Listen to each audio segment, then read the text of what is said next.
counters. Yan. So yun yung mga malalapit na establishment sa project. So ito naman po yung site development plan po ng Demogresa Phase 4. So makikita nyo na rin po dyan yung DAPIC. So yung 11 buildings po na nasa loob po ng Demogresa Phase 4. So yung legend po natin, ay ito ano, so yung yellow, yan po yung mga linear projects po yung house and lot ni Demogresa Phase 4. And then yung pink, yan naman po yung Jasmine, sige atas po yan. And then yung medyo like, mas matingkad po na kulay dun sa pink ay Jasmine Duplex naman po. Right? And then yung color blue and red, 1, 2, 3, 4, 5, hanggang 11, yan po yung napik po, yung reference po natin. So nasa loob po siya ng Demogresa Phase 4 or yung pinaka-block 8 yung subdivision. Ayan. Saan mo po yung sunrise? Nakakaganda ng tabi? Ano pa? Yung sunrise is Yung sunrise, yan po yung TR4. mas magandang tabi. Magkakatunnel po. Yung tunnel na dinadaan kung nakapag-site po ulit sa Demogresa or sa Napik. Di ba may tunnel po tayo dinadaan doon? Ayun po ang TR4 or SLEX going to Quezon. Papuntang Lucena. So, hindi po tayo nakakadaan doon na kakarabutan din po. Wala po magiging daan po. Yes po. So project background, project name, Napik at Demogresa. So yung project location, located nito sa Barangay San Antonio, sa Tupos, Batangas. And then yung total area po is 0.57 hectares.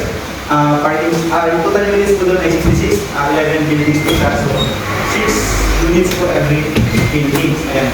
And then yung parking sila naman po ay 48. Product type and rice condominium. So bali, since nasa loob po siya ng Demogresa Phase 4, yung subdivision, shared amenities po sila. Meron tayo ng dalawang entrance gate, Asebos, clubhouse, park, and playground. Ayan. Saan natin na lang tabi? Yes po. So, doon po sa parking slot po na 48, ano po yan? So, free po yan. Free po paano sa mga unit owner. So, wala po pwedeng mag-start po yan ay first come, first serve. So, hindi po siya pwedeng ang kinin ng unit owner. So, kung sino po ako na mag-park, siya po ang makakapag-park. Kaya first come, first serve po. So, free po yan para doon sa mga unit owners. Hindi na ba? So, ito yung site or yung visit namin nung Napik at Demogresa. And nasa loob po siya nung LB4. Ito naman po yung site development plan nung Napik at Demogresa. So yung kanina, pinakita ko sa inyo na yung site development plan ay yung Demogresa Phase 4 which is nasa loob po siya. Yung Napik ay nasa loob po nung Demogresa Phase 4. Ito po ang site development plan naman po nung Midrise Mall po natin. Ayan, so may 11 buildings po. Ang total po yun ay, total units ay 66 units. Ayan. Bali na ito, kasi ito naman. Kung nakikita niyo po doon sa screen, yung mga red dots, ayun po yung ating amenities po. So, dalawang entrance gate, house, reservos, tapos yung parks and playgrounds. Wala kong swimming pool. Wala. Ayan. Skypool. Pag nalagay sa area, nakikita niyo po yung kagandahan mo. Mga common yun. So, ano natin, overlook po natin ang Santo Tomas. Pag nandiyan na po tayo sa area. Nakatayo na kayo lahat. So, kami naman units na lang po natin dito sa Demogresa, sa Napik at Demogresa ay 6 na lang po. 6 units na rin. Okay. So, Google Earth view, no? Demogresa Phase 4. So, yan po yung kapag nasa taas po tayo. Ito yung makikita natin. Sample photos po nung condominium dito sa Napik at Demogresa. Kuha po ito noong July 2024. Ito naman po yung amenities po dito sa project. Yung entrance gate, clubhouse, parks and playgrounds, gazebos. So doon po sa area, medyo naka-active po yung amenities po ng LMV4. Kasi yung mga ano po doon is medyo terreno, medyo pataas po yung lupaan. So ito po yung product type, yung Milori. So, May dress on the building po yung ano. So ang floor area po nito ay 50 square meter. So consisting of living area, dining area, kitchen area, 2 bedrooms, toilet and bath, and then patio. Ayan. So may dalawang klase po yung may dalawang cluster po yung yung Midori po ano. So yung unang cluster po is yung may dalawang ano po pala siya. Una po yung cluster type po ng Midori. Which is ang cluster type po, yung pag sinabi po natin ng cluster, magkakadikit po yung building. Ayan. Kapag ng nakikita niyo po dyan, 4 na building po siya na magkakadikit. So yan po ang cluster. So yung isa po ay yung single detached. Pag ibig sabihin po ng single detached, nakiwalay po yung building. So may pagkakaiba din po yan sa loob and then sa price din po. Ilang square meters ang kaya yung single? 50 po, kaya lang po siya na 50 Ano square sila meter. nakakaiba sa loob? Sa cluster sa... Pagka nasa cluster po tayo, pag nasa inner, yung unit mo, isa lang yung opening niya doon sa patio. Mamaya po, papakita ko po sa inyo yung pagkakaiba po ng cluster at single detached. Ayan. So ito po yung floor plan of deliverable units po ni Midori. Ayan. So makikita din po dyan, ang meron tayong patio. So ang patio po natin, ang sukat po niyan ay 8.5 square meter. Yung bedroom 1 naman po ay 10 square meter. So pagdating po dito sa kitchen, dining area, living area, ang total ano po niyan ay 19 square meter. Yan. Tapos yung toilet ang po natin, ang sukat po ay 4 square meter. So makikita niyo po yan sa actual kung gaano po kalaki yung CR. Yung patio po, pwede po siya maging extension ng kitchen. Pag nasa actual na po kayo, makikita niyo po. Ayan. So yung bedroom 2, ang sukat po dyan ay 8.5 square meter ito. So kasi laki po siya nung patio. Ayan. So dito po sa picture, so makikita niyo po inner unit tsaka in unit. Ayan, so yung nasa right side po ay yung unit. Kung mapapansin niyo po yung opening ng word, dalawa po yung opening, parang dalawa po yung bukas pagka nakasingle detached. Dito po sa inner, isa lang po yung nakabukas. So mamaya po, mayroon na po kayo yung ibang pictures. Kanina, saan mga may nalagay? Yung sa likod po, pagka sa inner po tayo, isa lang po yung nakabukas sa may patio. At then pagka nakasingle detached, dalawa po yung nakabukas sa may patio. Sir, saan po building ng meron ng building? Na? Available unit, saan ang building? Mamaya pa yan. Since pumunta po kayo dun sa area map, ituturo ko sa inyo yung available na units po. So ito po yung photos po ng Midori. Nandito po tayo sa living area. So ano po yung nakikita niyo po na picture dyan. Ganyan na rin po yung deliverable unit. So all photos na po yan. So ganyan po ang deliverables na acquired po yan ni buyer. Dalawa po yung sample dress up ng living area. So naka-unit order pa rin po kung paano niya i-design yung living area. Dining area naman po, ito po yung deliverable unit sa dining area. Ito naman po yung sample dress up. So magkakasama po yan doon po sa 19 square meter kanina na akin na i-discuss. Ito naman po yung sa kitchen. Ito po yung sa end.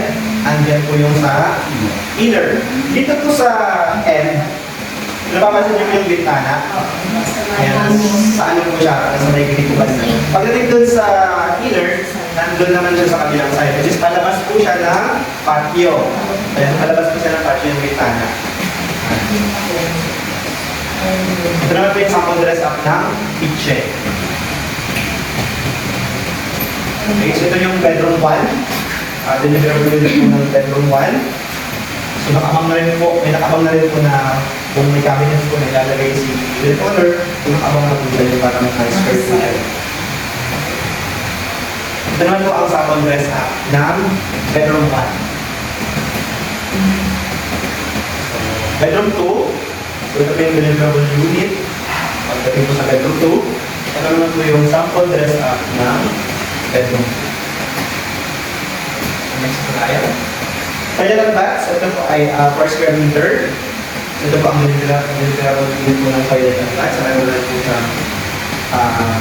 shower, meron na po sa lavatory. Mga tiles na rin po siya, tiles na po siya. Ito naman po ang sample dress up ng toilet and bath. Okay. Ito naman po yung pagdating po sa patio. So, yung unang pong picture yan po yung nasa inner. So, isa lang po yung opening or yung pang magiging. Yes po. And then, pagdating po natin dun sa single detached, dalawa po yung nakakuha. Sa gilid, iba din po yung likod.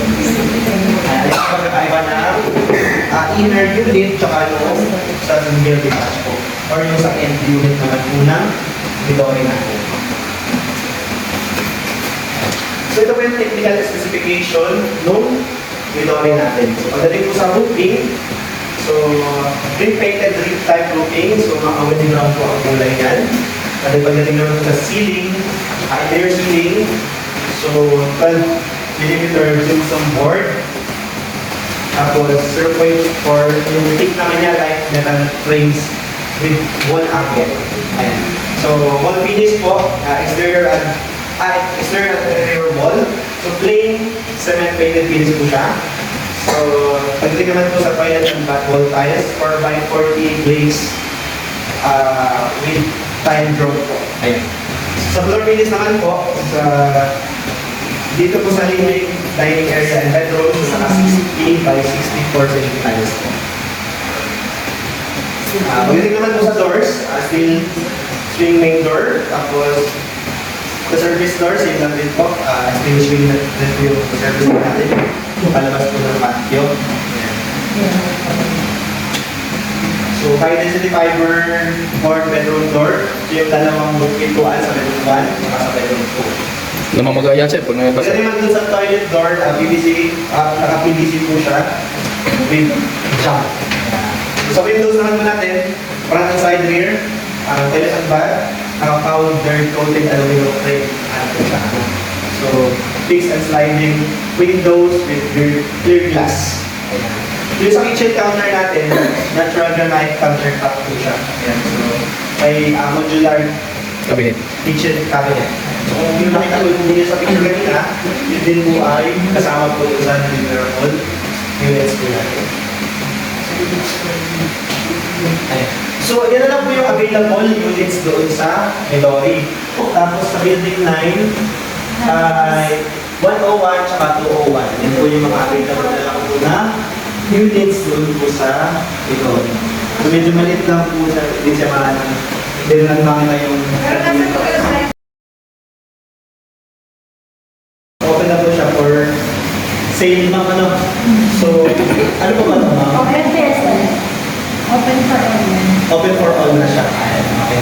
Open for all po ito, ano? May So, exclusive for bank financing po. So, discuss po natin. So, ang lima po na sa phase 3, expansion ay located po sa Tarabaysa ng Tarabaysa. Diba lahat ngayon magbabank na? Halos. Hindi, kasi pag po yung project ng CLU sa bank pa, diba? So, ito po yung project background. The project name, the Tarabaysa phase 3 expansion. Located po sa Tarabaysa ng Tarabaysa, Tomas, Batangas. Total net area 1.49 hectares. So, type of product, single attached units po. Hindi na ba? Tapos total units po na tatayo ay 52 units. Yung amenities po nito ay meron tayong press gate and gazebos. So shared amenities po siya with the LSMB3. Yung basketball court and clubhouse. Ano yung LMB3, sir? Katabi lang din po niyan, pero sold out na po yun, sir. Tsaka mostly ay taken out na po yun.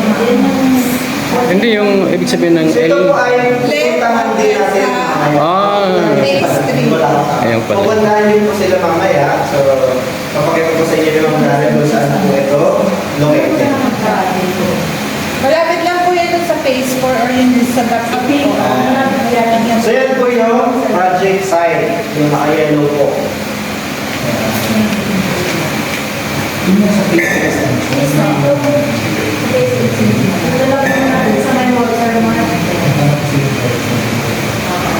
So pagdating naman po sa key establishment or yung malalapit mo na mga shopping malls, supermarket. So halos same lang po siya dun sa LM4. So mas malapit nga lang ito. So pagdating sa Lifestyle Street, 1.9 kilometers away, so sa Tomas Public Market, 2.2 kilometers naman po siya. Dito naman po sa SM at SNR, malayo po siya ng 2.8 kilometers. And then sa watermark po ay 6.2 kilometers away naman po siya. So yung other landmark po, malapit mga schools, doon po sa PUP ay 2.1 kilometers. Sa Santo Tomas National High School naman po ay 2.2 kilometers. Sa Santo Tomas Aquinas Parish Church, 2.4 kilometers away. Next, Santo Tomas exit. 3.6 kilometers naman po siya. And St. Cabrini Medical Center, sa layo po niya ay 2.2 Bago na naman. kilometers. So, project location, ito naman po yung nakabukit po ng yellow, yan po yung LMB3. Yung ano naman po ng pure yellow, yan po yung LMB3 expansion. Yung pure na yellow, kung napapansin niyo po. Ayan. Yan po yung expansion. Yes po, naka-perimeter na po yan. Yung yellow na line po, yan po yung perimeter ng LMB3. Tapos yung may highlight na yellow, yan po yung sulturized na LMB3 expansion. Ito yung entrance, no? Bali, ang entrance po ng extension ay nandito na po. Ganun ba? Yes po. Kasi mas... Nasa Barangay Road. Barangay Road po siya. Barangay Road. So, matadaanan niyo po siya mamaya. Yan po. So, yung other Google Map view ng Demopresa Phase 3. Yan. Ito pala yung cellphone. Yes po, itadaanan niyo po siya mamaya. Kaya, nasa gilid po siya ng PR4. Okay, yung pinakabahan pala. Ito po yung Phase 3. Ayan. Phase 3. Kasi sa division B. Yes po, may sarili pong entrance gate ang Demopresa Phase 3 expansion. Site development plan. So, puro lineya po ang itatayo natin dyan sa Phase 3 expansion. Wala pong ibang unit model kundi ay lineya lang.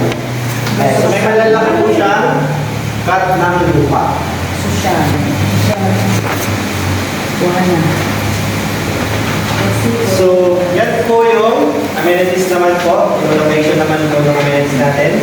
Yung entrance gate and then yung gazebos po.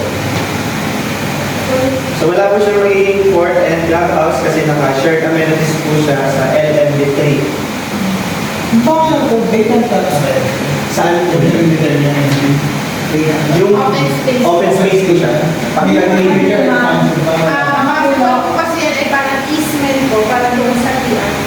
Para may ano siya. Parang incident na nila. Para may distance. Okay. At least ano. Para may space ko. Wala kang Para doon. Kasi po tayo mga less than 10. Ayan po. Yes po, madami po. Madami po tayo uubusin dyan. Hindi po kayo So yung product type po, Linea, 2-story single attached po siya. So typical area po ay 100 square meter. Ang floor area naman po ay 77.25 square meter. So meron po siyang living area, dining area, kitchen, provision for 3 bedrooms, toilet and bath, service area, and carport. So yan po yung back view ng Linea. So may 2 meter setback pa po yan sa likod po pagdating po dun sa service area po natin. So floor plan po ng deliverable unit ng Linea, single attached. So pagdating po dito sa ground floor, nandyan po yung ating living room, dining room, kitchen. Ayan. So yung Counter. service area, tapos yung magiging carport. Pagdating naman po sa second floor, provision po siya for 3 bedrooms. Ano yan, sir? May nook yan? May nook? Ano po? Bar nook? No? Yung sa kitchen, oh. Oo, meron. May ano po siya? Ayan, oh, parang counter. yung kulay itim. Pagka nilagyan mo natin, automatic. Yung kulay itim na yan. Hindi ko alam. May ilan na yun. May ilan na yan. Oo. Lahat po ng linaya natin ay may bar counter. Nung anong ganila? Nook nga yan.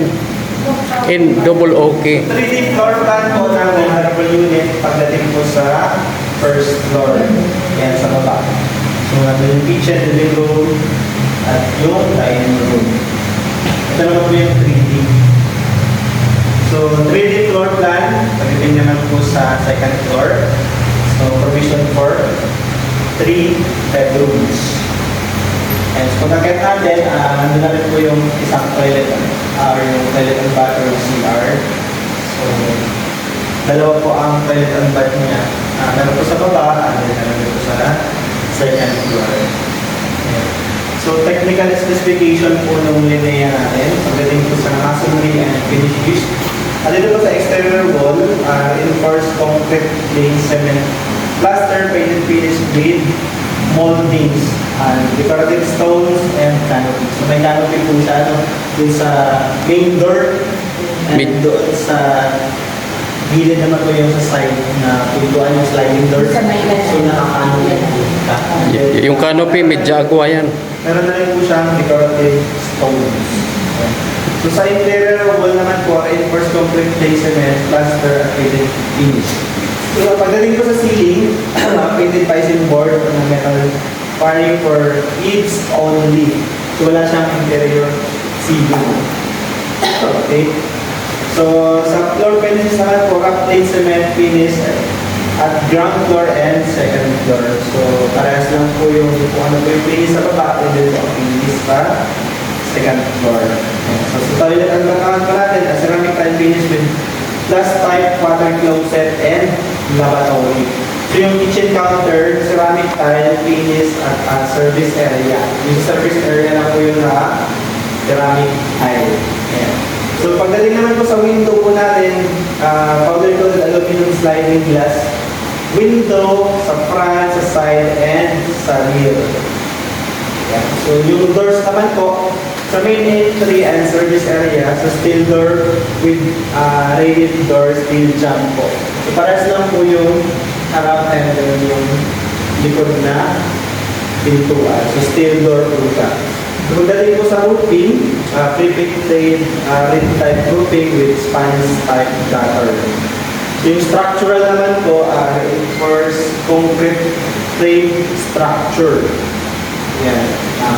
Then yung C-parting roof framing.